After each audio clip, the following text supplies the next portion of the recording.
The air in the Admiralty War Room was thick with pipe smoke and the electric tension of a war that refused to end. It was the winter of 1943. The Battle of the Atlantic, once a terrifying toss-up, had finally begun to swing in favor of the Allies. New escort carriers, better radar, and the dreaded Hedgehog anti-submarine mortar had pushed the U-boat wolfpacks back from the brink of total victory. Convoys were getting through, losses were dropping. Hope, a scarce commodity for 4 long years, was finally tangible. But then, the data began to lie. The trouble started not with a dramatic sinking, but with a baffling absence. U-boats were vanishing. Not at the bottom of the sea, where every Allied commander desperately wanted them, but from the patrol schedules. A submarine, tracked relentlessly by air patrols and sonar nets, would simply disappear from the known operational theater, only to reappear weeks later, often thousands of miles away, with a fresh coat of paint, full torpedo tubes, and a crew that looked oddly rested. Commander Alistair Ali Vane, a brilliant but perpetually cynical analyst from naval intelligence, stood before the massive operations map, his eyes narrowed at the inexplicable gaps in the Kriegsmarine's deployment. The map showed 5 U-boats that had vanished in the last 3 weeks, only 3 of which had been resighted. The resighted boats were clean, fast, and devastatingly effective on their second run. "They're not sinking, gentlemen," Vane stated, tapping the Norwegian sea quadrant with a long, thin pointer. "And they're not merely slipping back to keel. The repair cycle is too fast, the turnaround too efficient. Look at U-471. It took 11 days to re-enter the battle after its last patrol. Its sister boat, operating from Lorient, requires a minimum of 4 weeks for the same maintenance and refitting." Vice Admiral Sir Giles Harrington, a man whose face was the physical embodiment of Admiralty tradition and skepticism, frowned heavily. "Perhaps they are utilizing captured port facilities, Commander. We know the Germans have access to deep-sea docks in occupied France and Norway. We bombard those docks daily, sir," Vane countered, his voice flat. "The U-boat pens at St. Nazaire and Trondheim are under constant surveillance and sustained attack. A boat cannot undergo significant hull repair, engine overhaul, and complete refuel without leaving a trace, fuel barges, supply transports, or, most critically, time. These boats are saving weeks. They are being serviced at a forward base that is, quite literally, off the map." The air in the room crackled with disbelief.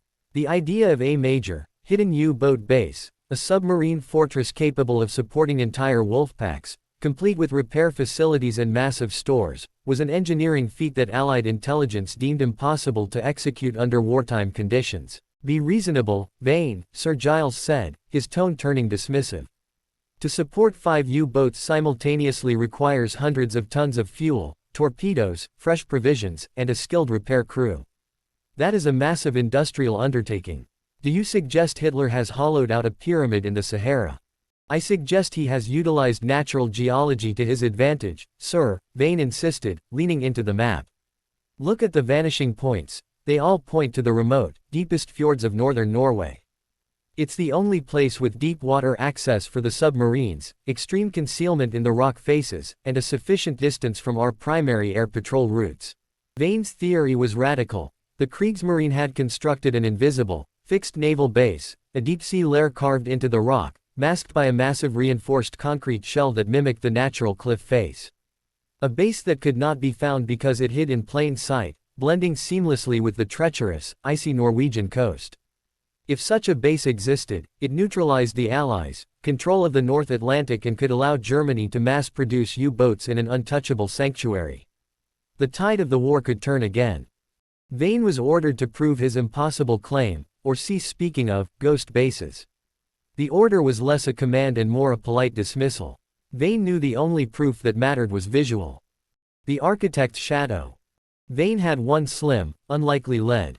Weeks ago, a bundle of papers had been recovered from a sunken German military transport off the coast of Iceland.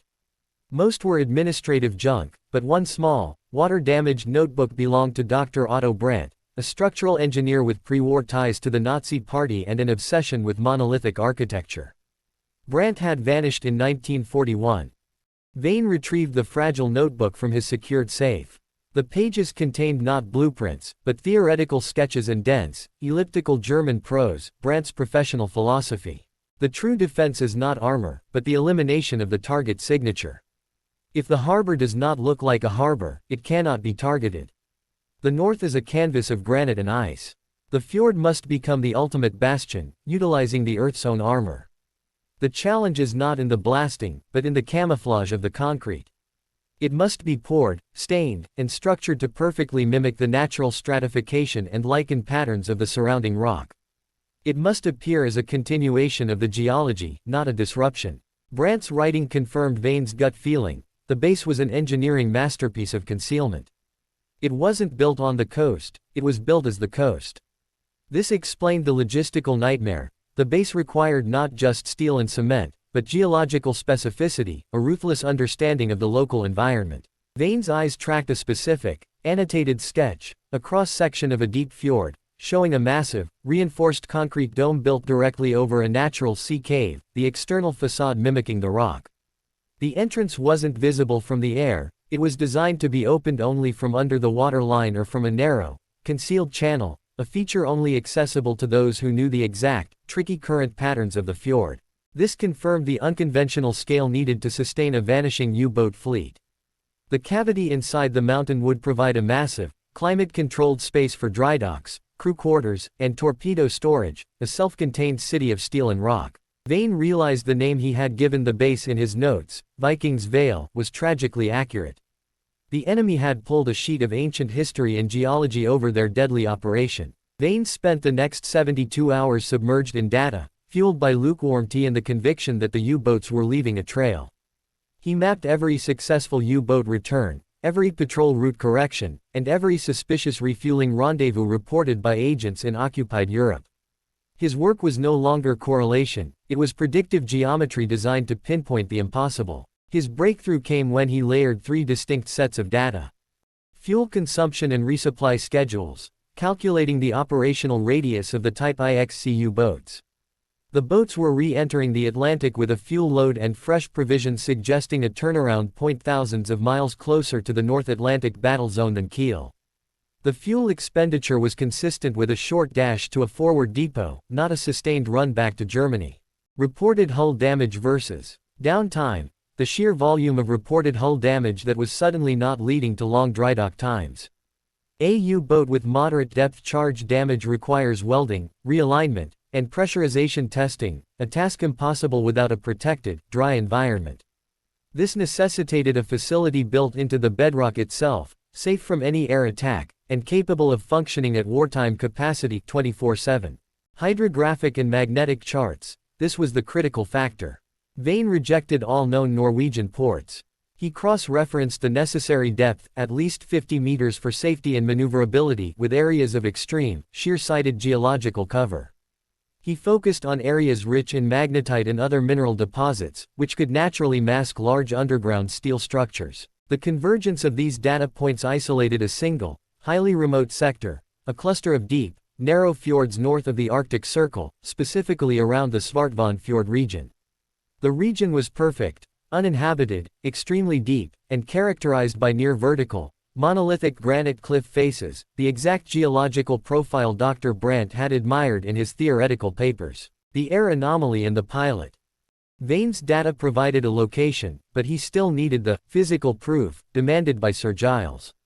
He turned to the other side of the crisis. The Royal Canadian Air Force (RCAF) patrols flying long-range Liberators over the North Atlantic Gap. They were the ones who saw the U-boats vanish. Vane secured a meeting with squadron leader Mac McCracken, a tough, pragmatic pilot who commanded a squadron out of Halifax, Nova Scotia. Mac was battle-hardened and weary of Admiralty theories. "We lose them here, Commander," Mac said, slamming a fist onto a large map of the Norwegian coast. "Every damn time. We have a solid radar return on a Type 9, we track it right up the coast, and then, right near this cluster of fjords, the signal degrades into noise. It's not standard jamming, it's like flying into a magnetic thunderstorm. The compasses go haywire, the radar reflections scatter, and the U-boat simply slips away into the static." Vane pointed to the Svartvan Fjord, the very point isolated by his geometric analysis. "That is precisely where I believe the base is. The magnetic disturbance you feel is not natural, it is caused by immense amounts of reinforced steel buried deep beneath the surface, protected by hundreds of feet of granite. Steel and concrete buried in a rock face. Mac snorted, lighting a cigarette. That's a lot of blasting, Commander, and a lot of concrete in a place you can only reach by sea. My boys fly that route constantly. We've seen every cliff, every cove. There's nothing there but granite and gloom. The camouflage is perfect because no one believes the scale, Vane urged. I need you to confirm the anomaly, Mac. I need you to fly a high-risk photographic run over Svartvan Fjord, using the new, high-resolution cameras. I'm not asking you to look for a port, I'm asking you to look for a false cliff. Look for the subtle signs of construction that mimic the natural rock face, an unnatural smoothness, or a lack of the usual lichen growth at the water line. Mac hesitated. The flight would be deep into a German-patrolled zone, at an altitude too low for safety. It was a suicide mission based on a civilian analyst's theory about a mythical fortress. But Mac had lost 3 crews in that sector, and Vane's precision, though insane, was compelling. The magnetic noise was real. I can't send a pilot to look for a painted rock, Vane, Mac said slowly, grinding out his cigarette. But I can send a reconnaissance flight to investigate a verified magnetic anomaly. If your coordinates are right, the noise should be intense. If my pilot finds that disturbance, I'll risk a second pass for the photographs. But if he crashes, the Admiralty will hang you. Vane simply nodded. The collaboration was established, a reluctant alliance between the cold mathematics of intelligence and the deadly pragmatism of air warfare, recruitment and infiltration. Vane now had a theory and a reluctant air patrol. What he lacked was the ground truth and a reliable means of verification. If Mac's pilots detected the magnetic anomaly, the Germans would know they were being watched and would increase security immediately. Air patrol alone was insufficient.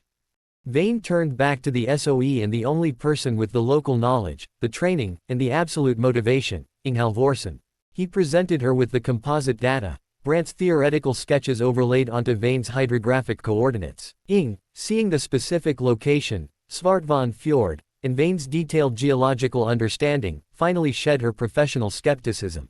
The quartzite intrusion, Ing whispered, tracing the fault line on the map. My father and I climbed that ridge when I was a child.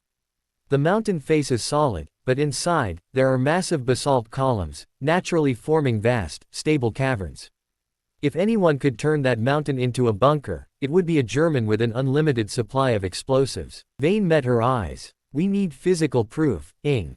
We need you to go in, find the entrance, and identify a way to signal its precise coordinates without radio. Using a radio will betray the frequency and compromise the entire resistance network. Ing didn't hesitate. The thought of a major German naval hub operating in the ancient, sacred fjords of her home, contributing to the sinking of the lifeline convoys, was a deep, intolerable insult. I know the high passes around Svartvan, Ing said, her voice low and steady. The old glacier routes are treacherous, but they are not patrolled. I can approach from the east, descending from the peaks. The Germans will be watching the fjord and the sea, not the ridge line. SOE training and the infiltration plan. The next 2 weeks were a blur of intense, specialized training. Ing was drilled in infiltration techniques, high-altitude parachute jumps, and, crucially, coded signaling. Vane devised a system that integrated her geological knowledge with Mac McCracken's air patrol route. The code was simple. If she confirmed the base, Ing would deploy 3 large, non-standard signal flares, red, green, and red, in a specific arrangement high on the mountain slope.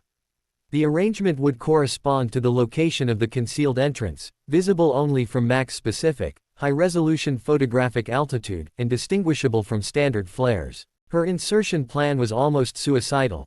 Parachute jump onto a high-altitude glacier 2 miles inland, navigate the ice fields, and descend the steep, unstable granite ridge to the fjord floor. Her extraction was equally fraught, depending on an unlikely rendezvous with a fishing trawler that might not arrive. If you are caught, Ing, her SOE commander warned her, you are an isolated civilian operative. There is no official backup. I understand, Ing replied, securing the specialized climbing gear to her harness.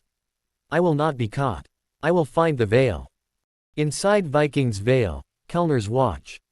Meanwhile, hundreds of miles away, the subject of Vane's and Ing's obsession was operating with ruthless efficiency. Kapitänleutnant Erich Kellner, the young U-boat ace, was at the base, Viking's Vale, overseeing the rapid turnaround of his wolfpack. The interior of the base was staggering. After slipping past a retractable, sound-dampening net and a series of concrete baffles, the U-boats entered a massive, arched cavern carved deep into the granite mountain. The air was controlled, surprisingly dry, and smelled of diesel and fresh paint. Inside the cavern, the scale was terrifying. 3 massive dry docks were cut into the stone floor, capable of holding the largest Type 9 U-boats. Overhead, steel beams supported cranes and ventilation systems. The entire operation ran on captured Norwegian hydroelectric power, providing virtually unlimited, silent energy. Kellner watched his crew working with focused speed. The advantage of Viking's Vale was the turnaround. Hull repairs that would take weeks in a conventional pen were completed in days because the facility was completely safe from bombing and could operate at maximum efficiency without fear of detection. Kellner himself was conflicted. He was fiercely loyal to his crew, but the paranoia of the base weighed heavily on him. Dr. Brandt's elaborate security measures were still in force. SS guards patrolled the internal tunnels and the external concrete shell, ensuring absolute silence and adherence to the natural look of the fjord. Any non-military personnel who stumbled near the site, a lost fisherman, a curious climber, simply vanished. Kellner walked along the docks, his boots echoing in the massive space. He knew the efficiency of the base was winning the war of attrition in the North Atlantic. But he also knew that if the base were discovered, the ensuing destruction would be total and absolute. His primary duty was to protect the sanctuary that was allowing the U-boat fleet to cheat death. He sensed the Allied pressure intensifying, the clock was ticking, and someone, somewhere, was starting to look in the wrong place. The architect's masterpiece. Inghalvorsen's insertion was flawless, a testament to her training and local knowledge. Dropped via parachute onto the vast, silent Svartvan Glacier, 2 miles inland from the fjord, she immediately melted into the white and gray landscape. The solitude of the high mountains was both a comfort and a crushing weight. The only sound was the crunch of her specialized boots on the frozen snow and the hiss of the cold Arctic wind. Her descent was guided by Vane's technical data and her own ingrained understanding of the local geology. She moved along the treacherous, ice-crusted ridges that the German patrols, secure in their belief that no human could traverse the area, ignored. She was not looking for men, but for the signature of deception. As she approached the fjord's rim after 2 days of brutal climbing, she stopped at a snow-covered crag, using high-powered binoculars to scan the sheer cliffs below. From this height, the fjord was a black, deep gash in the earth, its vertical granite walls plunging into the icy water. It looked entirely natural, entirely impenetrable. Then, she noticed the anomalies, subtle signs that only a geologist and a local would recognize. The snow line in the lichen. On the natural granite walls, the snow lay haphazardly, catching on every fissure and ledge, and dark, ancient lichen mottled the rock face. But in one specific, narrow section where the cliff dropped over a sheer 800-foot face, the snow lay only in smooth, uniform patches, and the rock was oddly clean. The coloration, though meticulously applied with crushed granite aggregate, was too perfect.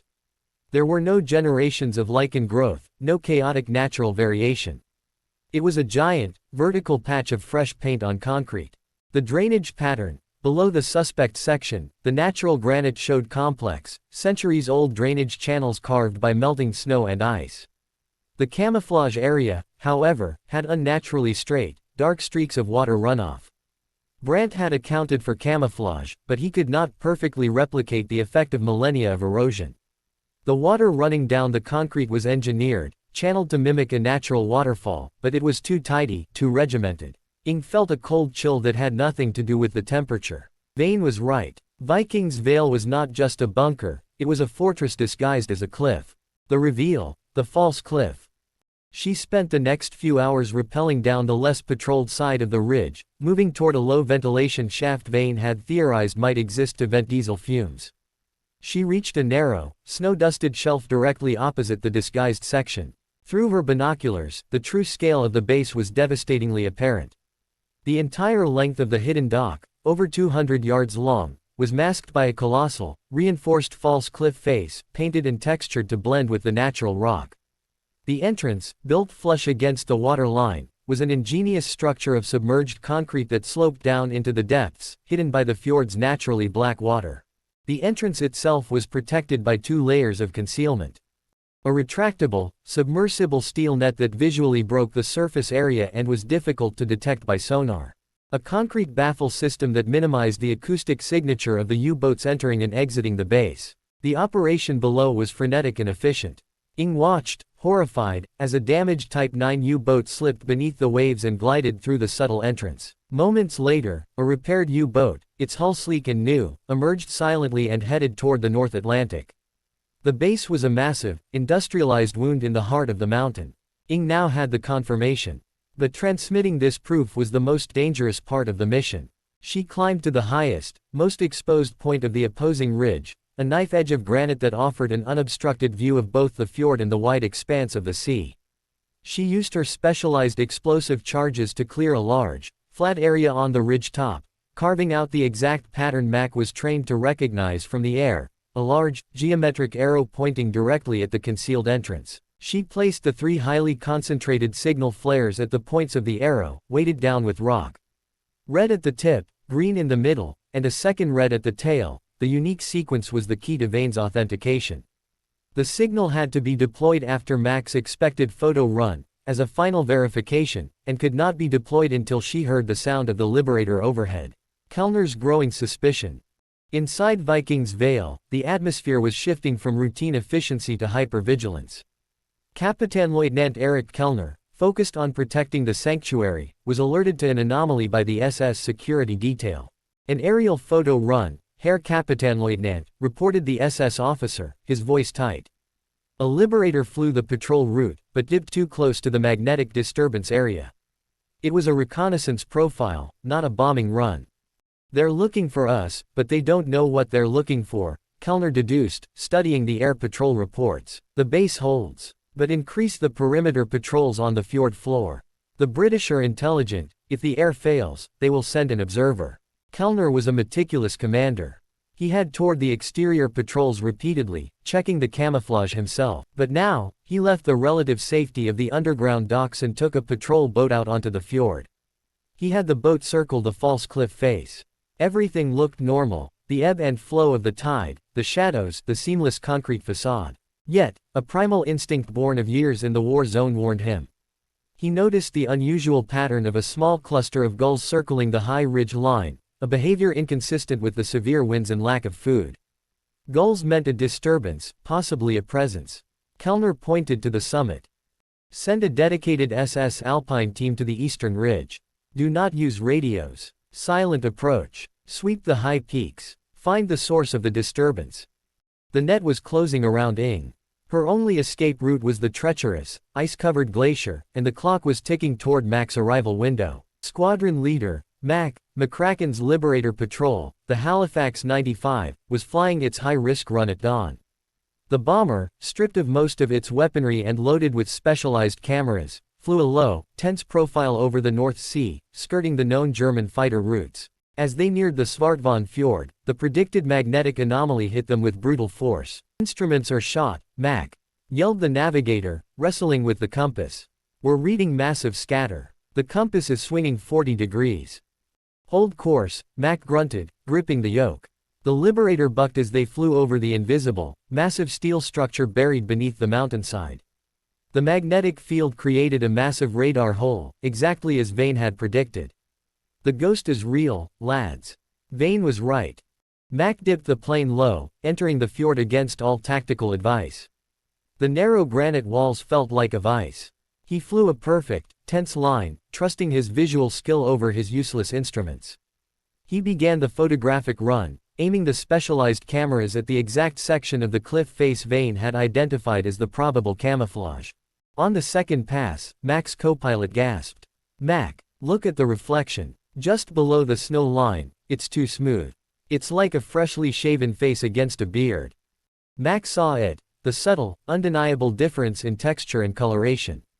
The light of the low sun caught the false concrete cliff at a specific angle, revealing its lack of natural texture, the telltale sign of a massive, disguised structure.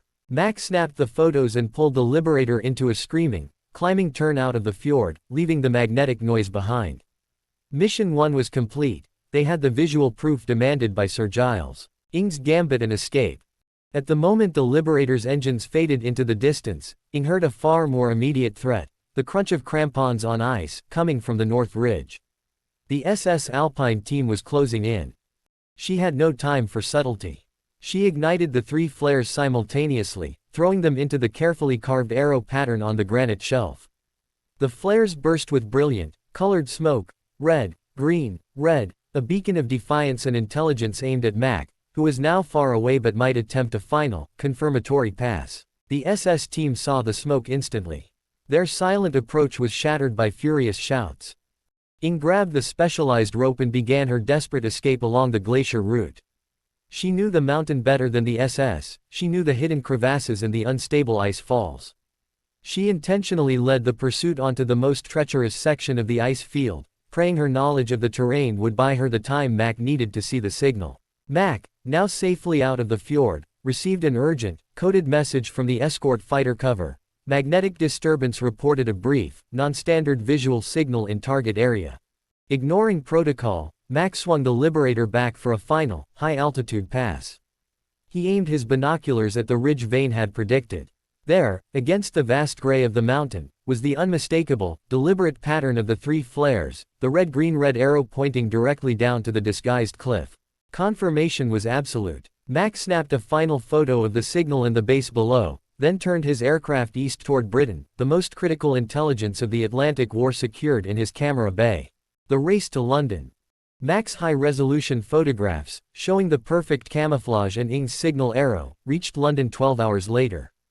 The evidence was irrefutable. Dr. Brandt's masterpiece of concealment was a reality, and its destruction was now the highest priority of the Admiralty. Sir Giles Harrington, faced with the terrifying proof, bypassed all traditional chains of command.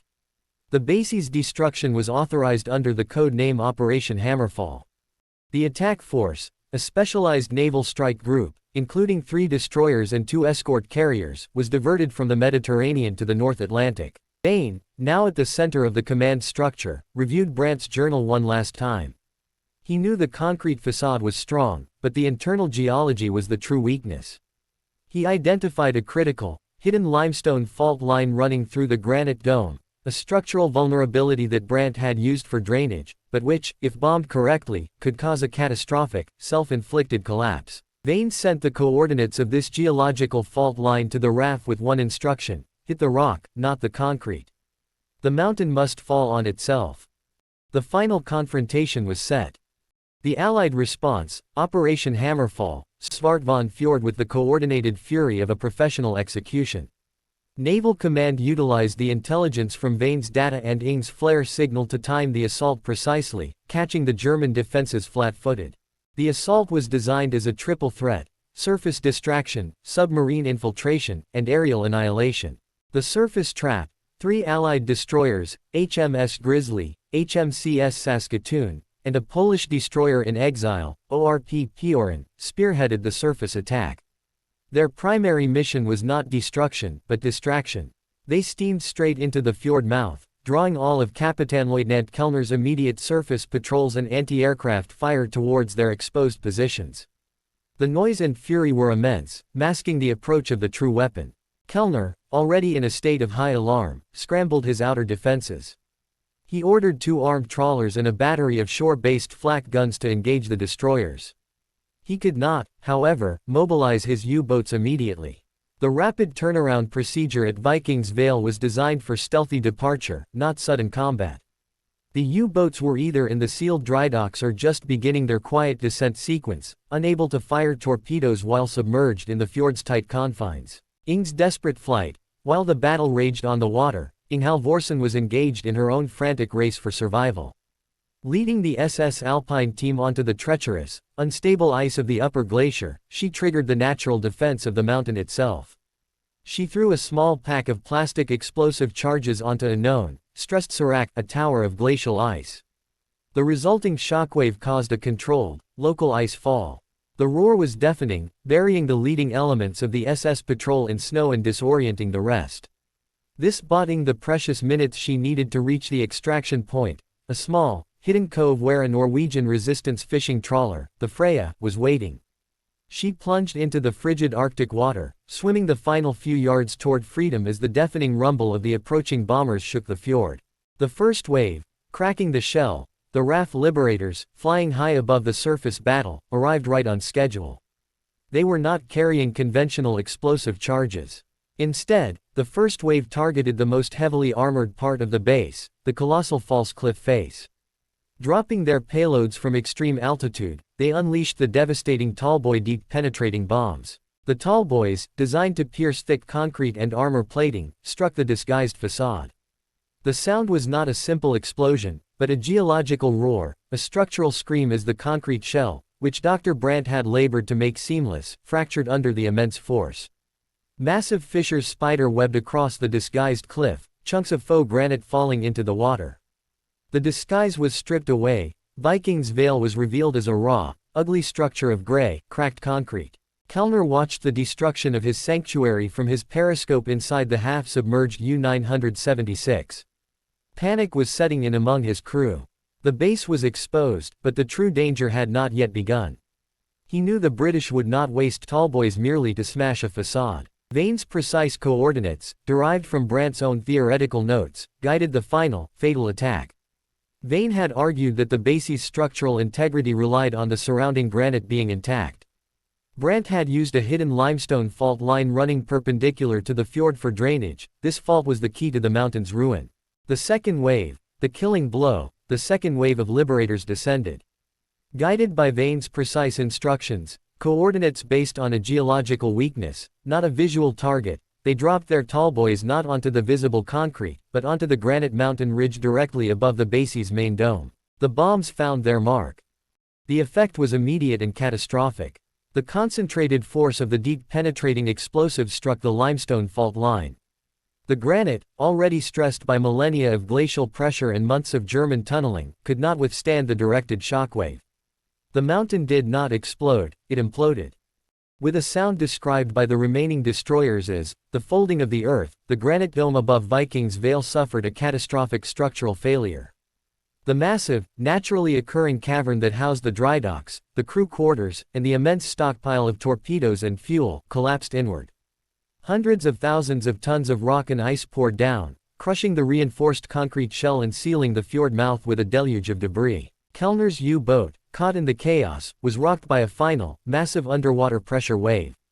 He watched helplessly as the light from the collapsing ceiling vanished, replaced by the choking darkness of crushed rock and sediment. Viking's Vale, the unfindable sanctuary, was now a tomb.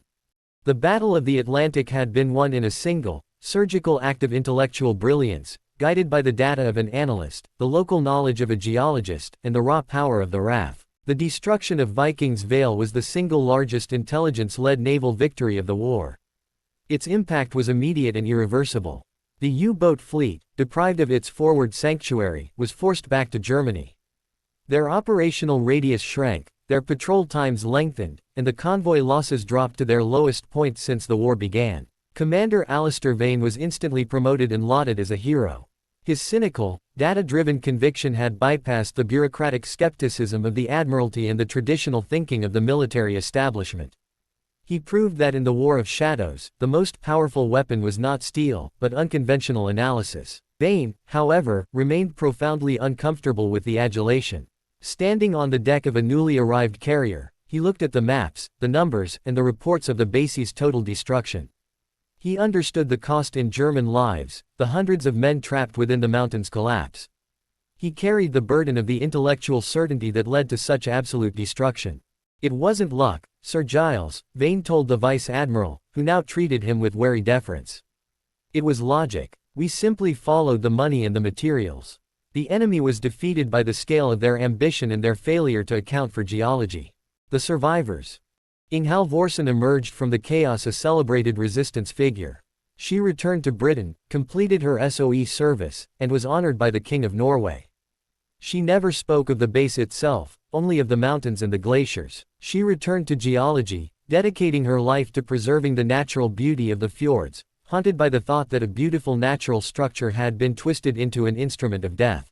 Kapitänleutnant Erich Kellner and a handful of his crew were eventually rescued 2 weeks after the collapse. Trapped in the reinforced Central Command sphere, they survived on reserve air and rations until Allied salvage engineers, sent to investigate the ruins, located them. Kellner, the efficient warrior, surrendered without resistance, emerging from the ruins of the mountain, a ghost of the U-boat fleet. In his debriefing, Kellner confirmed Vane's entire theory. He described Brandt's ingenious construction, the massive scale, and the ultimate, fatal flaw. He confirmed that the base was designed not just to hide, but to sustain prolonged, high-intensity naval operations far from Germany, a plan for a future that never arrived. The legacy. The Vikings Vale became a closely guarded legend in naval intelligence. It served as a powerful lesson that disbelief is the perfect camouflage. The base was proof that in the modern industrial war, the enemy could and would attempt feats of engineering so complex they defied common sense, relying on the rigid thinking of their opponents for protection. Decades later, the Svartvan fjord was deemed too dangerous and unstable for salvage operations. The vast, buried complex, the final resting place of Brandt's masterpiece, remains sealed beneath a mountain of granite and debris. It is a permanent, underwater monument to a war won not by sheer numbers, but by the intellectual courage of a few who dared to believe in the impossible. The unseen harbor, born of German ingenuity and Allied desperation, stands as a silent testament to the genius of the men who built it and the brilliance of the few who found it. This blueprint will structure the narrative around the construction, the internal life of the base Black Fortress, and the eventual threat posed by Allied forces, building on the geological complexity introduced in the previous request. Setting: Berlin, Norway, Fjord Fimbul 1941-1942. Authorization: Admiral Donitz, facing escalating convoy losses, signs off on Nordsee 12. The goal: a sanctuary that guarantees a 48-hour U-boat turnaround, effectively doubling Atlantic patrol time. The architect Dr. Otto Brandt. Brandt is introduced as a visionary engineer, obsessed with using geology for defense. He selects the remote, deep-water Fimbul Fjord for its massive granite dome and proximity to a critical shipping lane. The logistical nightmare, detailing the immense effort of transporting thousands of tons of concrete, steel, and machinery via disguised transports during constant Allied air surveillance. All movement is done under the cover of perpetual Arctic winter darkness. Carving the cavern, the use of massive industrial drilling equipment and silent hydraulic blasting techniques to avoid sonic detection to carve a cavern capable of holding 6 Type 7 U-boats. The granite structure proves both a challenge and a natural defense. The entrance mechanism, detailed description of the engineering. The entrances are vast, curved tunnels, sealed by hydraulic steel doors that are disguised externally by massive, layered rock and ice camouflage. The doors open directly into the sea, allowing submerging U-boats to pass through. Brandt's camouflage. The false village. The construction of the elaborate camouflage village above the base.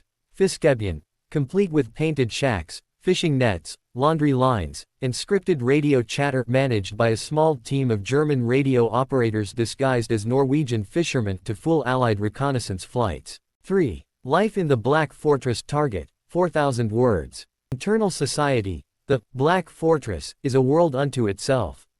It houses a permanent staff of engineers led by Chief Engineer Klaus Richter, medical personnel, and administrative SS staff. The interior is lit solely by powerful electric lights, creating a harsh, unnatural world of echoes, diesel fumes, and the constant sound of dripping water. The 48-hour cycle, a detailed breakdown of the ruthless efficiency inside the fortress. A U-boat enters, the hydraulic doors seal, and a swarm of workers descends. Torpedo replacement, fuel pumping, engine repair, all completed within the allotted time. The stress on the engineering staff is immense. The hospital. Dr. Lena Voss. The role of the underground hospital. Dr. Voss treats severe burns, decompression sickness, and mental fatigue, the black anxiety of the U-boat crews. The hospital becomes the only place where the veneer of military discipline cracks, revealing the human cost of the submarine war.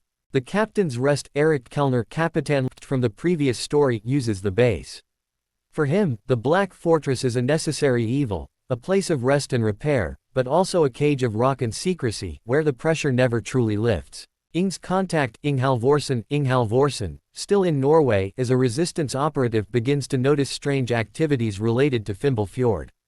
She notes the unnatural frequency of supply ships disguised as civilian freighters and the oddly silent movement of a specific local train carrying specialized industrial components. The technical failure, a major structural stress event, perhaps a minor geological shift or a flaw in the initial blasting, causes a hairline crack in the outermost layer of the camouflage cliff. The crack is tiny, invisible from the sea, but causes a critical failure in the hydraulic sealing mechanism on door A, leading to a visible, unnatural water seep. Vane's first lead, Commander Vane in London, having solved the previous mystery, now focuses on the broader pattern of German resupply movements. He detects the high-volume, low-security resupply chain linked to the Fimbul Fjord region, a logistical abnormality that confirms the existence of a second, deeper sanctuary. The intercepted message. Ing's resistance cell manages to intercept a garbled, urgent message from Chief Engineer Richter to Berlin regarding the door A seal integrity failure. The fragmented message confirms the existence of a high-tech entrance system, giving Vane the first concrete proof of the facility's nature. The fateful rendezvous and implosion target, 2,500 words. The dual mission. Vane prepares a specialized mission, a small, fast submarine, a captured Italian vessel, to infiltrate the fjord and visually confirm the hydraulic doors, while Ing is tasked with finding the physical manifestation of Richter's compromised seal. The moment of truth. Ing locates the water seepage near the camouflage village Fiskebyen. She recognizes the seepage as non-natural drainage, a geological scar, and manages to place a small, coded marker device near the compromised seal. The infiltration. The Allied submarine, navigating the tricky currents, uses the location marker to find the entrance. They film the massive hydraulic door, an engineering marvel and a terrible target. The final calculation. Vane, having reviewed the full plans including Richter's stress reports, identifies the key failure point. The pressure differential required to operate the hydraulic doors is immense. He orders a precise, depth-charge strike aimed not at the cavern, but at the hydraulic accumulator chamber controlling the doors. Implosion and sealing. The attack is successful. The hydraulic chamber is breached, causing a catastrophic failure in the door system. The enormous pressure of the deep fjord water slams against the ruptured seal, leading to a massive, controlled implosion that permanently seals the entrance tunnels, trapping the U-boats and crew inside. The Black Fortress is defeated not by a bomb, but by the very sea it sought to command. The mood in the German Navy's headquarters in Berlin in early 1942 was a volatile mix of strained victory and gathering fear. Admiral Karl Donitz, commander of the U-boat arm, was a man accustomed to ruthlessness, but even his iron resolve was tested by the spreadsheets detailing the true cost of the Atlantic campaign. The happy time was over. Allied convoys, though still hemorrhaging ships, were developing new defenses at an alarming rate. The distance to the American coast was brutal, stretching the endurance and patrol time of every Type 7 U-boat to its absolute limit. Donitz slammed a fist onto his strategy map. We are losing the fight against distance, not against the Allied escort. Our boats spend half their time simply traveling to and from Brest and Kiel for refit. We need a forward base. A sanctuary that cuts the transit time in half and guarantees a 48-hour turnaround. The idea was audacious, bordering on insane, to create a fully self-sustaining, permanent submarine fortress deep in the North Atlantic theater. Conventional ports were out. The constant pressure of Allied bombing had taught the Germans that any static target was a vulnerability. Donitz demanded something impervious, a base that defied detection and conventional attack. He authorized a project of ultimate secrecy, granting it the ominous codename, Nordsee 12. The objective was clear: create a hidden, self-sustaining submarine base impervious to Allied bombs. The architect, Dr. Otto Brandt. The task of creating the impossible was handed to Dr. Otto Brandt, the same structural engineer whose theoretical work on monolithic concealment Vane had analyzed in the previous crisis. Brandt was a visionary, but cold and detached, viewing the war as a grand engineering problem. He believed that the ultimate defense lay not in adding layers of steel, but in utilizing the geological defenses of the Earth itself. Brandt spent 3 months in isolated study, poring over pre-war geological surveys of the Norwegian coast. He rejected the traditional, shallower, softer rock of the southern ports. He needed granite, massive, ancient, unyielding granite, and water depths sufficient to hide the movement of supply transports and U-boats. His choice was the Fimbul Fjord, a remote, treacherous inlet north of the Arctic Circle. Fimbul, in Old Norse, means Great Winter, or Twilight of the Gods, a fittingly ominous name for the location of the base. The fjord was characterized by a massive, vertical granite dome on its western side, plunging straight down into waters over 150 meters deep. The rock was dense, free of significant faults, and the remote location guaranteed perpetual winter darkness for nearly half the year, perfect cover for construction. Brandt's pitch to Donitz was chillingly simple. "Admiral, we will not build a structure on the fjord. We will build a structure inside the mountain. The granite dome itself will be the armor. To the outside world, it will be invisible. To those inside, it will be the Black Fortress." The design was revolutionary. The fortress would be carved out of the solid rock, creating a vast concrete cavern capable of housing 6 Type 7 U-boats simultaneously.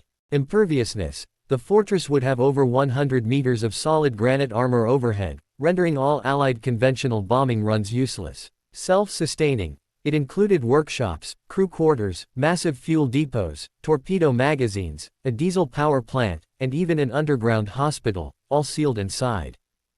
The hydraulic seal. The key was the entrance. Instead of a surface port, Brandt designed 2 massive, curved tunnels leading directly from the deep water into the cavern. These tunnels would be sealed behind 2 sets of custom-built, hydraulic steel doors that would open only when a submerging U-boat approached, a system that guaranteed the base remained dry and climate-controlled, regardless of the immense hydrostatic pressure outside. Donitz, convinced by the sheer audacity and technical security, granted Brandt unlimited resources and absolute security clearance. Nordsee 12 was operational. The construction of the Black Fortress, commencing in the spring of 1942, was a feat of logistical deception. Every piece of equipment, every sack of cement, and every ton of structural steel had to be shipped across the treacherous North Sea, disguised as civilian cargo bound for remote logging stations. Chief Engineer Klaus Richter, a pragmatic, highly competent civil engineer, was assigned to oversee the construction. Richter's main enemy was not Allied air patrols, but the Arctic environment and the time limit imposed by Donitz. The bulk of the construction work was scheduled during the darkest months of the year, relying on massive artificial lighting arrays powered by temporary diesel generators. The transport ships, heavily armed but disguised, risked treacherous storms and Allied patrols. They moved only under the heaviest cloud cover or the perpetual gloom of the polar night. Richter employed a mix of forced laborers, primarily Soviet POWs, and highly specialized German engineering crews. The sheer labor was immense. Carving the cavern. The most challenging phase was the excavation. Conventional blasting was impossible. The sonic signature would travel hundreds of miles through the water, alerting Allied sonar nets. Brandt's solution was a combination of massive industrial drilling and silent hydraulic blasting. Gigantic drilling rigs bored precise pilot holes deep into the granite. Instead of packing them with dynamite, they were filled with specialized, high-pressure hydraulic agents. When triggered, these agents would expand with immense, quiet force, cracking and spalling the granite into manageable chunks without the telltale sonic signature of conventional explosives. The excavated rock was immediately hauled out of the fjord and dumped into the deep Atlantic trench under the cover of storms, ensuring no recognizable spoil heaps remained near the fjord mouth. The cavern itself, once cleared, was immense, a damp, echoing space of rough-hewn granite. Richter's teams then began the painstaking process of lining the walls with specialized reinforced concrete, designed to withstand both internal pressure from the atmosphere inside and external pressure from the weight of the mountain. The cavern floor housed the 6 drydock cradles and the underground diesel power plant. The entrance mechanism. The fortress's existence hinged on the 2 curved entrance tunnels and their seals. The tunnels were massive enough to accommodate the full Type 7 U-boat hull, and their curved design diffused any stray light or sound from the interior. The doors were a technical marvel, 4-meter thick, curved steel plates weighing over 300 tons each. They were operated by a system of powerful, underground hydraulic accumulators charged by the power plant. The doors retracted horizontally into the granite wall, opening directly into the cold, deep water. Crucially, the external faces of the doors were encased in poured concrete and carefully textured with specialized mineral mixes to match the surrounding granite. The mechanism was perfectly sealed, preventing any unnatural water seepage that might be spotted by air patrols. When closed, the doors were undetectable, disappearing into the cliff face as a seamless, silent continuation of the geology. Brandt was not content with merely hiding the entrance, he needed to neutralize the entire fjord area against high-altitude reconnaissance. His solution was psychological: to hide a massive military installation beneath the cover of pathetic, mundane civilian life. Above the base, on the only small stretch of relatively flat land near the fjord head, Richter's teams constructed Fiskebyen, the false fishing village. The physical structure, a cluster of 6 brightly painted wooden shacks, intentionally built to look cheap, ramshackle, and highly exposed to the weather. One served as a fake smokehouse, another as a fake general store. They were built around a small, functional jetty, which served as the disguised unloading point for critical non-military supply components, like specialized air filters and medical supplies. The human element. The village was staffed by a small, highly vetted team of German radio operators and security staff, disguised in heavy wool sweaters and local fishermen's gear. They were drilled relentlessly on mundane Norwegian life, learning local customs, fishing methods, and simple conversation. The acoustic deception. The most vital part of the deception was the acoustic camouflage.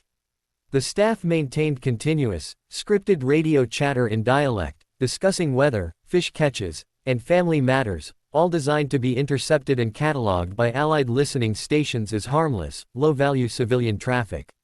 This chatter created a protective bubble of banality around the fjord. Visual deception. Visual detail was obsessively managed. Laundry lines were maintained, perpetually hanging out a specific rotation of mundane, patched clothing. Smoke from the chimneys was regulated to mimic the low, consistent burn of fish oil stoves. Even the fake fishing boat was periodically maneuvered into the fjord mouth to ensure air surveillance photos showed a constant, normal routine. The irony was not lost on Richter. They had moved a mountain to build a fortress, only to spend the remaining months painstakingly perfecting the illusion of a small, failing fishing community. By the end of 1942, Nordsee 12 was complete. The Black Fortress was operational. To the outside world, the Fimbul Fjord was an unremarkable, weather-beaten inlet. Inside, it was a world of endless, humming night, lit only by the electric glow on the dripping granite and the echoes of heavy machinery. The sanctuary was ready to turn the tide of the Atlantic War. I will continue the narrative seamlessly, focusing on the internal life, the extreme efficiency, and the psychological toll of the Black Fortress Nordsee 12, while simultaneously detailing the growing desperation and confusion of Allied intelligence, as outlined in your prompt and the established blueprint. This was the Society of Nordsee 12, a self-contained, subterranean world ruled by the 48-hour cycle. A hellish efficiency. The lifeblood of the fortress was its turnaround speed. When a U-boat, caked in salt and brine and often bearing the scars of depth-charge attacks, was guided silently through the hydraulic gates, the internal staff operated with the urgency of an emergency room. Chief Engineer Klaus Richter, a man whose face was perpetually streaked with grease and worry, managed the technical crews. For him, the efficiency was a matter of national duty and personal pride. "We cheat the sea and we cheat the enemy, but we cannot cheat the clock," Richter would bark at his exhausted engineers. 48 hours. Not 50, not 49. 48. Every minute lost here is a life lost out there. The process was synchronized down to the minute. Entry and docking 2 hours. The U-boat, still slightly submerged, was guided onto a massive cradle, which was then slowly winched out of the water. The hydraulic drydock system drained the water into deep sumps, readying the hull for inspection. Hull and engine inspection 18 hours. Teams descended upon the submarine like surgical insects. Welders repaired fractured bulkheads and bent hydroplanes. The Type 7's massive diesel engines were stripped down and serviced by mechanics working in the cramped, echoing confines of the cavern. Resupply 12 hours. This was the most critical phase. Torpedoes, fuel, and provisions were transferred from the fortress's deep underground magazines. The electric trolleys carrying the highly explosive G7E electric torpedoes moved with agonizing slowness through the tunnels, their movement generating the only truly quiet moments in the base. Recalibration and recrewing 16 hours. New Enigma codes were transferred, fresh charts were prepared, and the crew was rotated. Every crew member received a psychological and physical assessment before being cleared for the next patrol. The relentless pace demanded total dedication. Richter enforced a brutal discipline, understanding that the slightest error in welding or torpedo loading could doom the crew on the surface. His engineers worked until they collapsed, sleeping in shifts in the cavern's cramped, reinforced crew quarters, the vibrations of the massive diesel generators their constant lullaby. The hospital, Dr. Lena Voss and the Black Anxiety. The only true sanctuary in the fortress was the underground hospital, managed by Dr. Lena Voss. Dr. Voss was not military, but a civilian physician who volunteered for the secrecy of the project. She treated the physical scars, severe burns, frostbite from failed hatches, and decompression sickness. But her primary battle was against the black anxiety, the unique, crushing mental fatigue of the U-boat crews. Life in the iron coffin, hunted relentlessly by the Allies, pushed men to the brink. In the fortress, the constant hum of the generators, the dripping water, and the lack of sunlight amplified the claustrophobia.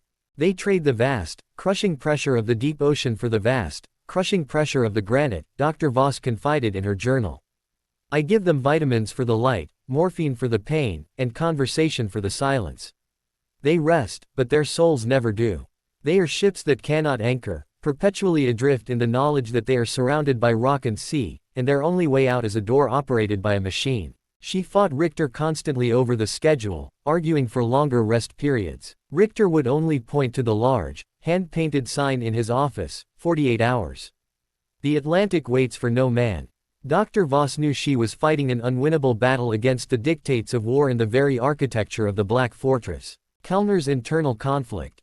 Kapitänleutnant Erich Kellner, the U-boat ace, despised the fortress even as he relied on it. He found the manufactured perfection suffocating. His Type 7, the High Shark, was one of the first U-boats to use the facility. It is a magnificent machine built to serve a terrible war, Kellner told his XO while his boat was docked. But the light here is false, the air is recycled, and the silence is a lie. I prefer the terror of the open sea. Out there, the enemy is visible. Here, the enemy is the rock above us, waiting for the one mistake.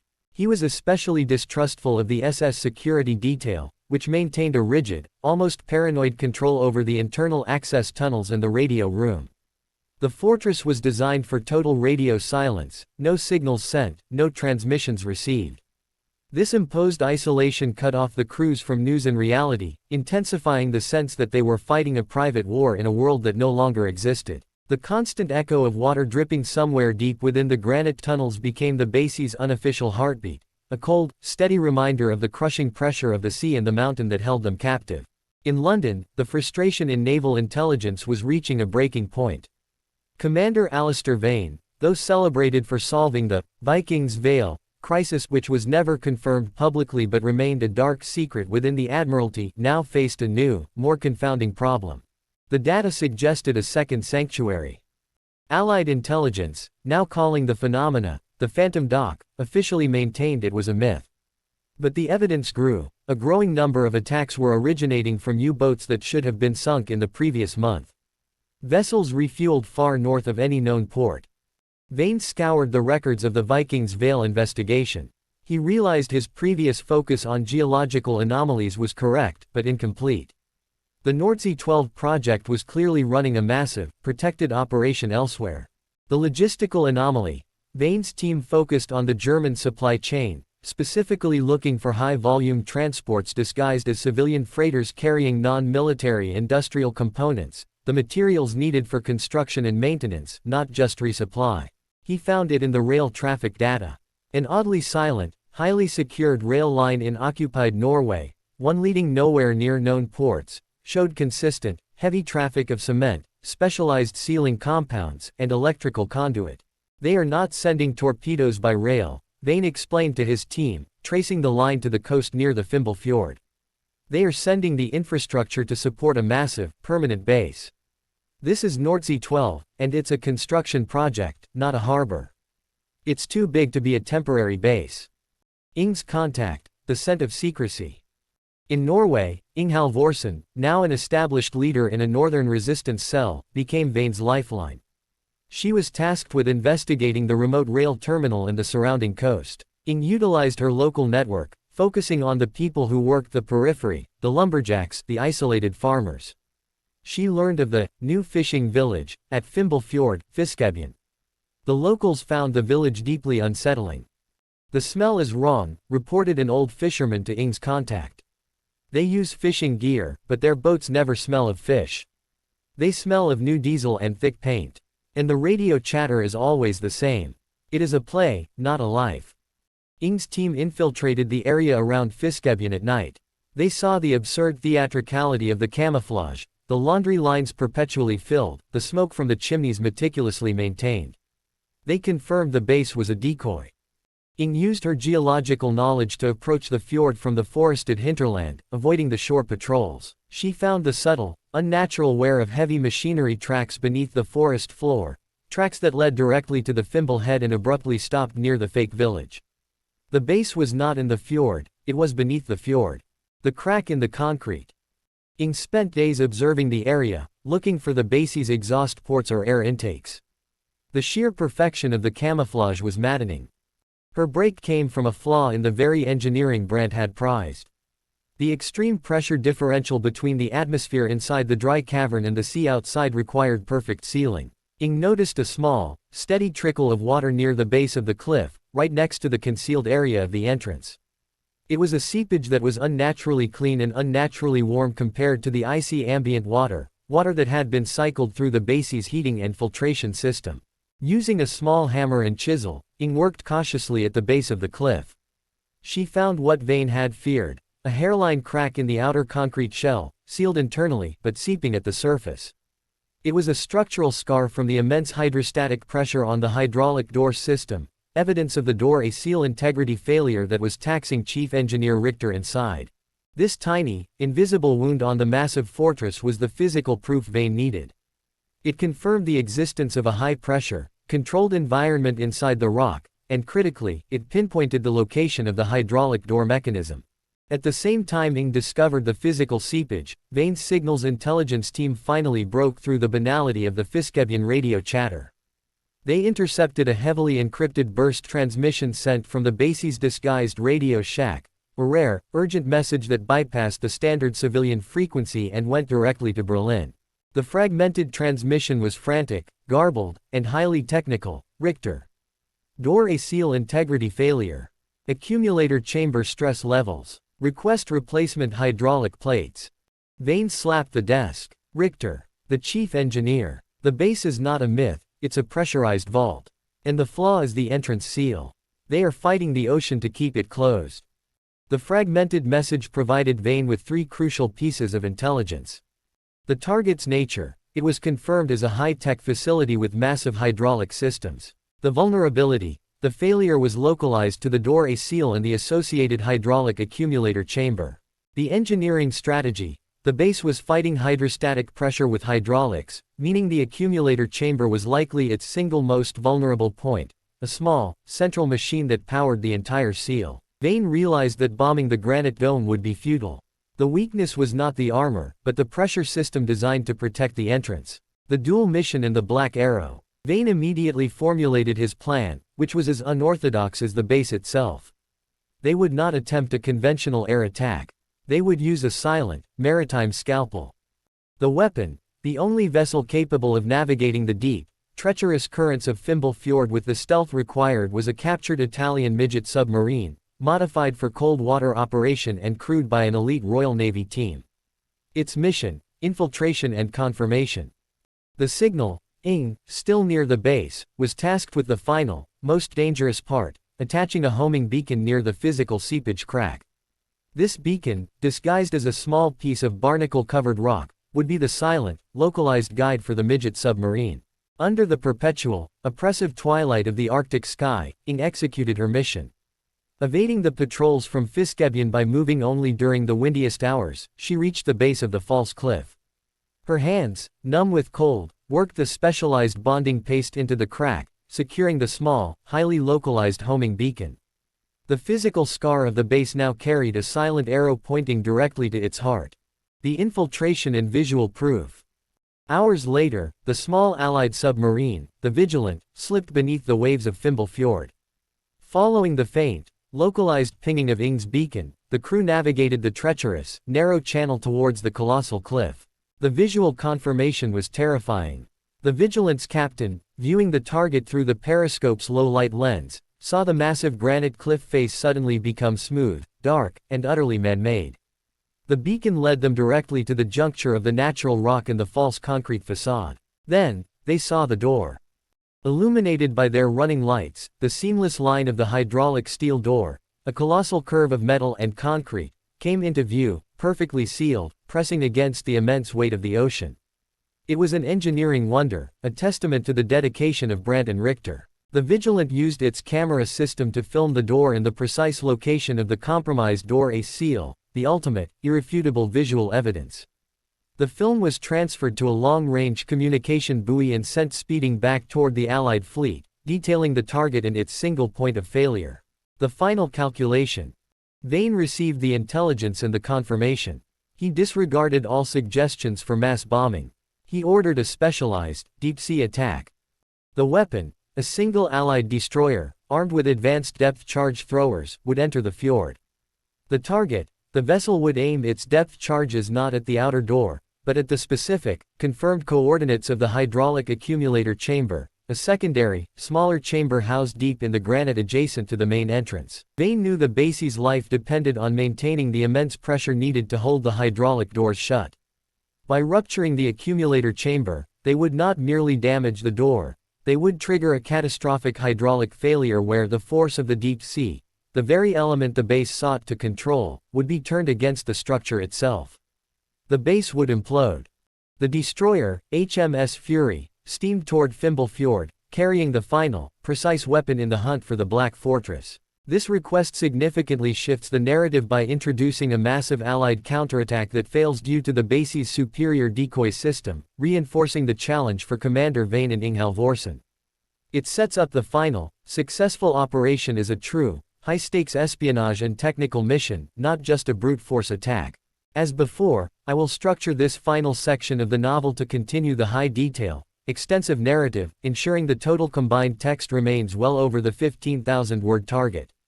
I will detail the planning of the decoy system, the failure of Operation Hammerlight, and the pivot to the surgical strike that ultimately defeated the Black Fortress. The first fatal crack in the armor of the Black Fortress was not a physical one, but a whisper of data.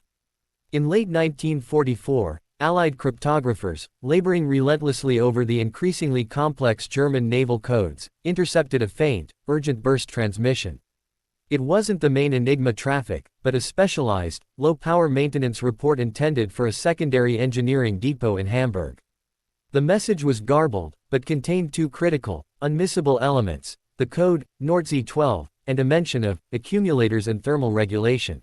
Combined with months of Commander Vane's tireless data analysis, this was the irrefutable evidence Sir Giles Harrington had long demanded. Vane had previously identified suspicious heat signatures in the Fimble Fjord region, anomalies caused by the sheer volume of warm exhaust gases vented from the massive underground diesel generators. The camouflage village Fiskebyen hid the activity, but it couldn't hide the heat. "They're venting the heat into the fjords, sir," Vane explained to the Admiralty board. "But the sheer scale of the power plant means some of it is escaping near the ridge lines." The maintenance report confirms the location and its technical nature. The Admiralty, facing public pressure and desperate to neutralize the U-boat threat before the final push into Germany, acted immediately and decisively, but with devastating brute force, rather than Vane's preferred surgical precision. The brute force fails. Operation Hammerlight. Operation Hammerlight is a hammer blow, a massive, overwhelming bombing raid designed to eradicate the suspected region entirely. Hundreds of tons of high-explosive ordnance, including the recently developed Tallboy deep-penetrating bombs, were allocated.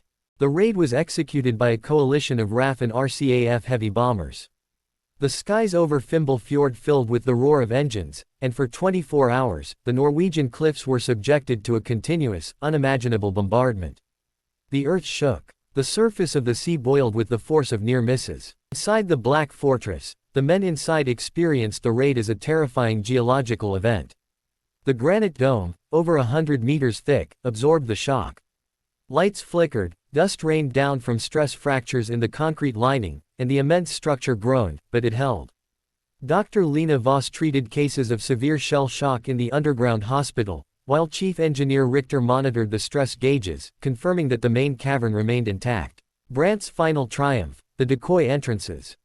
When the dust cleared, and the reconnaissance planes flew low over the fjord, the sight was one of utter devastation, but also of bitter failure. The bombs had struck true, precisely on the points Vane had previously identified as the heat signature anomalies. The result was a mess of shattered rock, deep craters, and collapsed concrete tunnels. But these tunnels were decoys. Dr. Otto Brandt, the architect, had anticipated the eventual use of aerial intelligence. He knew the Allies would spot the heat vents and the likely areas for entrance tunnels. As a final layer of defense, he had built reinforced decoy tunnels leading only 50 meters into the rock, tunnels designed to look like shattered main entrances when bombed. The real, critical hydraulic doors were located far deeper beneath the water line and at a different point entirely, protected by the massive granite dome and the complex hydraulic system. The cost to the Allies was immense: men, planes, and ordnance wasted. The result was a chilling realization: the Phantom Dock was not a myth, it was actively mocking them. Sir Giles Harrington's rage was silent and absolute. He realized they were fighting a genius, not a conventional defense. The intelligence was sound, Commander Vane, Sir Giles stated, his voice barely a rasp. But the enemy anticipated our response. They gave us a target that looked exactly like the one we wanted to hit. We are fighting a structural engineer, not a U-boat commander. The failure of Operation Hammerlight was the final turning point. It shattered the belief that brute force could overcome ingenuity. It forced the Admiralty to accept Vane's radical methodology. They had to find the single mechanical weakness, the hydraulic accumulator chamber, and strike it with surgical precision. The hunt was now reduced to an espionage operation focused on one tiny, critical piece of machinery. The atmosphere in naval intelligence was grim. The spectacular failure of Hammerlight had given the Germans invaluable confidence. Kellner's U-boats, after a brief lull, were back on patrol, more effective than ever. The base was proven invincible to conventional attack. Commander Vane, stripped of his command over the operation, was confined to his analysis room, a decision that ironically gave him the focused solitude he needed. He tossed the photographic intelligence from Hammerlight, focusing not on the craters but on the uncracked regions. He reviewed the intercepted maintenance report again. Richter. Door A seal integrity failure. Accumulator chamber stress levels. The flaw is the machine that seals the door, not the door itself, Vane argued, presenting his final theory to a now subdued and receptive Admiralty board. The main door is too massive. But the hydraulic accumulator chamber, the vessel that holds the high-pressure fluid needed to operate the seal, must be smaller, separate, and requires constant access for maintenance. It is the fortress's pump room, and it is its Achilles heel. Vane theorized the chamber must be located adjacent to the main entrance, deep inside the rock, but accessible via a maintenance tunnel that would pass through the softer geological strata limestone beneath the granite dome. The strategic pivot, Operation Scalpel. Operation Scalpel was Vane's design, a mission of pure, technical espionage, designed to strike the chamber itself. Brute force was abandoned in favor of penetration and precision. The weapon, the only effective weapon, was the high-powered limpet mine, capable of breaching the thick steel walls of the accumulator chamber. The delivery system, a single, captured Italian midget submarine, the Vigilant, commanded by the elite diving team. The midget sub was silent, small, and capable of navigating the high-pressure environment near the fjord floor. The guide, Inge Halvorsen, the geologist and resistance fighter, was the only person capable of guiding the team to the correct entrance and the precise geological flaw. Inge's final insertion. Inge was recalled from her local cell, her mission now upgraded from confirmation to execution. She was trained in the deployment of the specialized, magnetic limpet mine. Her task was terrifying: guide the midget submarine into the Fimble Fjord, dive with the demolition team to the exact point of the door A seal seepage, the crack she had previously identified, and manually place the mine on the adjacent chamber wall. The infiltration was grueling. Inge and the midget sub team approached the fjord under the cover of a massive Arctic storm. She navigated the Vigilant through the chaos of the fjord mouth, relying entirely on her internal knowledge of the currents and the shadows of the uncracked rock faces. As they neared the false cliff, the Vigilant submerged. The water was pitch black. Inge, using a minimal dive light and the faint, familiar texture of the granite, guided the sub's external team towards the sheer wall. The moment of truth, placing the charge. The dive was perilous. The water pressure was crushing, and the German security was heightened after Hammerlight. Inge and the lead diver found the old seepage crack, a tiny scar she had identified weeks earlier. Using the crack as a reference point, they placed the magnetic limpet mine directly onto the heavy steel plating that formed the outer wall of the hydraulic accumulator chamber.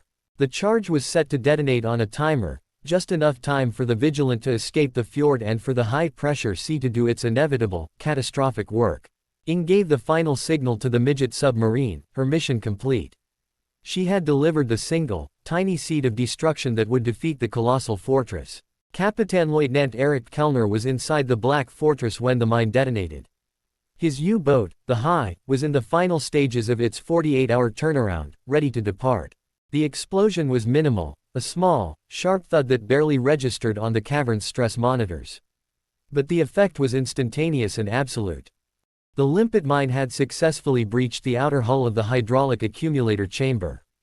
This chamber was the pressure vessel holding the highly specialized fluid needed to operate the massive steel doors against the enormous hydrostatic pressure of the deep fjord water. With the breach, the immense, stored pressure of the chamber instantly vented. The hydraulic seals on door A, the already weakened entrance, failed completely. The hundreds of tons of pressure from the deep fjord water, previously held back by the sophisticated machinery, was instantly unleashed. The effect was not an explosion, but a massive implosion. The sea, the very element the fortress was built to conquer, became the weapon. The sudden, violent inrush of water slammed against the internal support structures. The massive steel door, unsupported by the hydraulics, buckled and tore from its granite mounting, disappearing into the cavern. A titanic wave of icy water, mixed with pulverized rock and pressurized air, roared through the entrance tunnels and into the drydock cavern. The air pressure equalized violently, destroying all sensitive equipment, including the diesel generators and the intricate ventilation system. Kellner's U-boat was lifted off its cradle and tossed like a child's toy. The lights went out instantly. The echoing chamber, once a testament to German ingenuity, became a swirling maelstrom of destruction, drowning the workshops, the crew quarters, and the immense fuel and torpedo magazines. The Black Fortress was defeated not by a bomb, but by the weight of the ocean it had attempted to cheat. The fate of the fortress and its people. Chief Engineer Klaus Richter, attempting a last, futile effort to activate emergency valves, was swept away by the initial wave.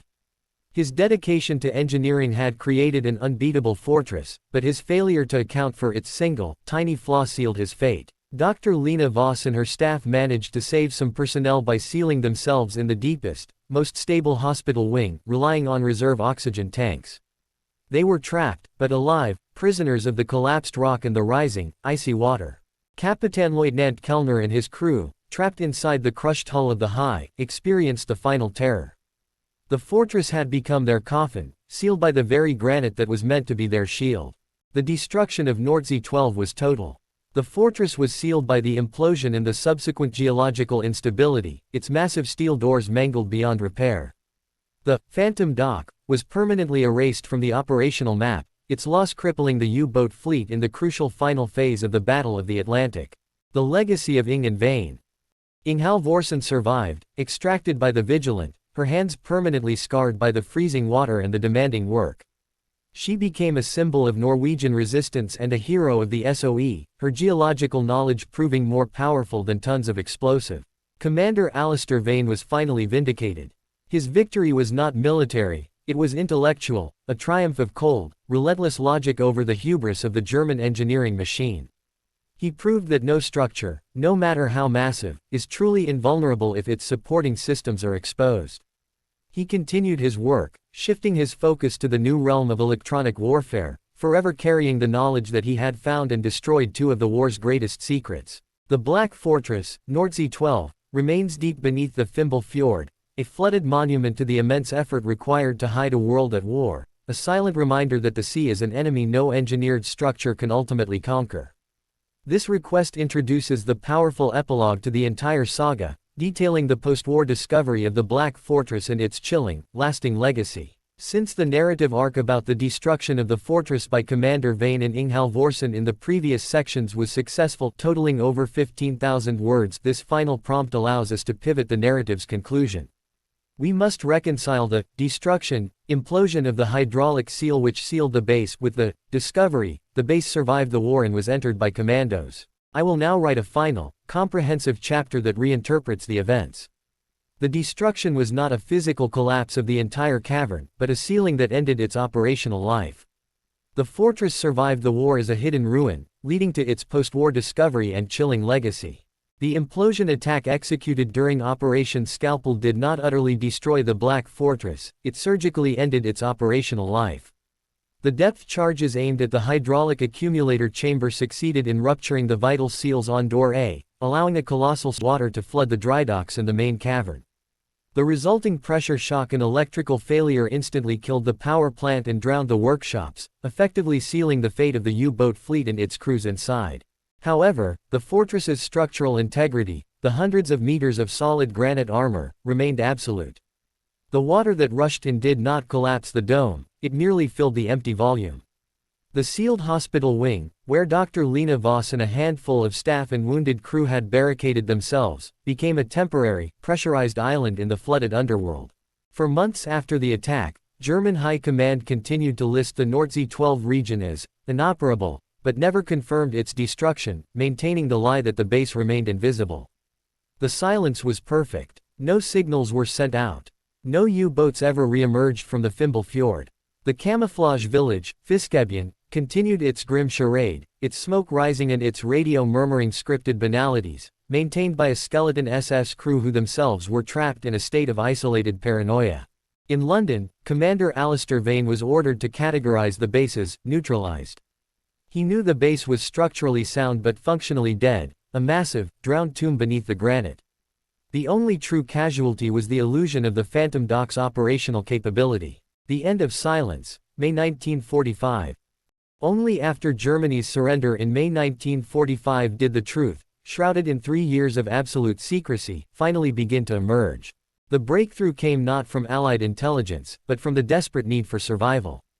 Dr. Lena Voss and her trapped group, having exhausted their reserve oxygen and rationing their meager supplies for months, faced imminent death. Their only option was surrender. Using the base's single, low-powered emergency signal buoy, Dr. Voss managed to transmit a simple, coded distress signal, a final, unauthorized plea for rescue. The signal was picked up by a Norwegian coastal patrol, and the message was passed to the newly arrived Allied forces, Fimbul.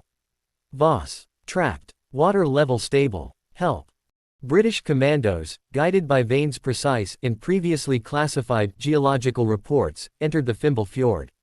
They found the camouflage village, Fiskebyen, deserted, its laundry frozen stiff, its radio broadcasting a final, repetitive loop of static and weather reports. Guided by the detailed testimony of captured German engineers, including a broken and defeated chief engineer Richter, who was rescued from a collapsed service tunnel, the commandos located a secret, sealed air vent tunnel high on the ridge line, a hidden passageway designed for maintenance access, not U-boat traffic. Behind the heavy, rusted steel door lay the impossible, the haunted cavern.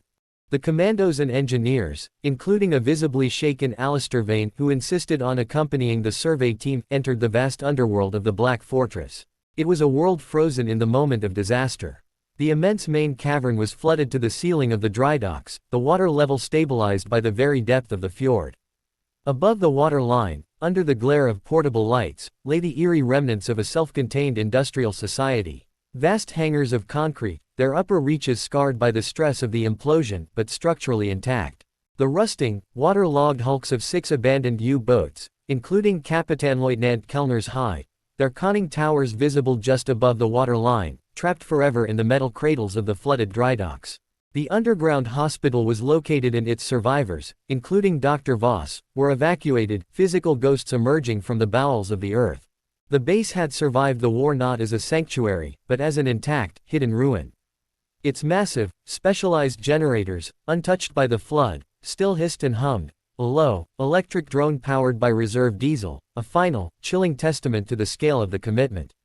Its walls bore the indelible marks of years of secrecy, fear, and absolute efficiency. For 3 years, the Black Fortress had operated beneath the Allies' very eyes, an invisible, industrial stronghold of the Atlantic War, defeated only by a targeted strike on its Achilles heel, the hydraulic pump. The final reckoning, Vane and the fortress. Vane stood on a temporary wooden walkway, looking down at the dark, still water that covered the most sophisticated engineering effort of the entire U-boat campaign. He had finally seen his phantom made real. It was genius, sir, Vane told Sir Giles, who read the final engineering report months later in London. The ultimate defense. We didn't defeat it with more force, we defeated it with better information. Brandt understood geology. We understood Brandt. We found the single piece of the machine that could not be granite, and we hit it. The Black Fortress became the most profound case study in Allied military intelligence, a grim monument to the strategic power of deception and the limits of conventional attack. Legacy beneath the waves today, the site still exists. Following the Allied survey, the Norwegian government sealed the exposed maintenance tunnels and access points with massive, reinforced concrete plugs. The entire Fimble Fjord was declared a restricted zone. Its tunnels remained permanently flooded by the tides, the freezing Arctic water preserving the history within its depths. Divers who occasionally venture into the unrestricted fjord waters and manage to penetrate the peripheral tunnels, at extreme risk, speak of an otherworldly experience. They speak of endless concrete corridors plunging into the blackness, collapsed cranes lying on the drydock floor, and rusted torpedo racks still visible beneath the water's surface, a silent, industrial garden of coral and decay. The Black Fortress remains one of the last, most intact, and most chilling monuments to the secret engineering war of the Third Reich. The camouflage village, Fiskebyen, has since been dismantled, leaving only the granite and the sheer cliffs. And though time has reclaimed the fortress, swallowing its secrets into the cold, silent deep, one truth, confirmed by Commander Vane's initial analysis, endures: the most dangerous weapon of the war wasn't always the one you could see, but the one that could hide in plain sight.